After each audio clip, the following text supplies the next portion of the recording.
بسم اللہ الرحمن الرحیم۔ الصلاۃ والسلام علیک یا رسول اللہ وعلی آلک و اصحابک یا حبیب اللہ۔ میرے دوستوں اور بھائیوں، السلام علیکم ورحمۃ اللہ وبرکاتہ۔ مجھ سے ایک دوست نے پوچھا ہے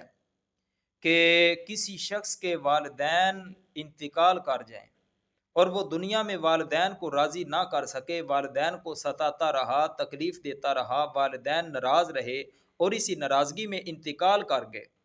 اس نے والدین کی خدمت نہیں کی۔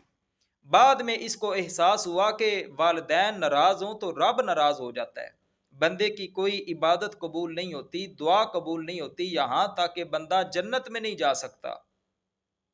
بعد میں احساس ہوا کہ مجھے تو چاہیے تھا کہ والدین کو میں راضی کرتا، ان کی خدمت کرتا اور ان کو خوش رکھتا، ان کے ساتھ حسن سلوک کرتا، تو والدین کا تو انتقال ہو گیا، اب یہ بندہ کیا کرے؟ تو اس بندے کے لیے نبی کریم علیہ السلام کا ایک فرمان عالی شان ہے۔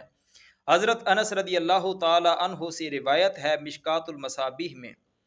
اللہ کے نبی علیہ السلام نے ارشاد فرمایا، ان للعبد لا يموت والداه او احدهما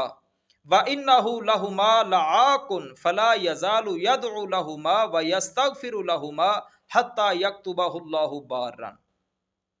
جس شخص کے والدین انتقال کر جائیں اور وہ اپنے والدین کا نافرمان ہو تو ان کے لیے دعا کرتا رہے، ان کے لیے استغفار کرتا رہے، اس کام کو چھوڑے نہیں بلکہ کرتا رہے، یہاں تک کہ اللہ پاک اس کو معاف فرما دے گا اور اس کو نیکوکار لکھ دے گا۔ اب یہ والدین کے لیے دعا کرنا یا استغفار کرنا بندہ ہر روز کرے یا پھر بندہ 2 دن بعد کرے یا ہفتے بعد کرے، لیکن تسلسل کے ساتھ ہفتے بعد بھی کرے تو ہر جمعرات کو بندہ دعا بھی کرے، استغفار بھی کرے والدین کے لیے، تسلسل کے ساتھ اس کام کو جاری رکھے تو اللہ کریم بندے کی بخشش فرما دیتا ہے، بندے کو معاف فرما دیتا ہے اور اس بندے کو نیکوکار لکھ دیتا ہے۔ ایک حدیث کے اندر اس طرح سے آتا ہے، اللہ کے نبی علیہ السلام نے فرمایا کہ والدین کے انتقال کے بعد اگر ان سے بھلائی کرنی ہے تو انہوں نے جو نیک کاموں کے وعدے کیے ہیں ان کو پورا کرو،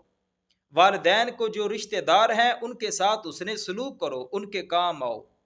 تمہارے والدین کے جو دوست ہیں ان کے ساتھ حسن سلوک کرو، ان کے کام آؤ، والدین کے لیے دعا کرو، ایصال ثواب کرو، استغفار کرو، یہ تمہارا والدین کے ساتھ ان کے انتقال کے بعد بھلائی کرنا ہو جائے گا، والدین بھی راضی ہو جائیں گے، اللہ بھی راضی ہو جائے گا اور تم اللہ کریم جل وعلا کے ہاں نیکوکار لکھ دیے جاؤ۔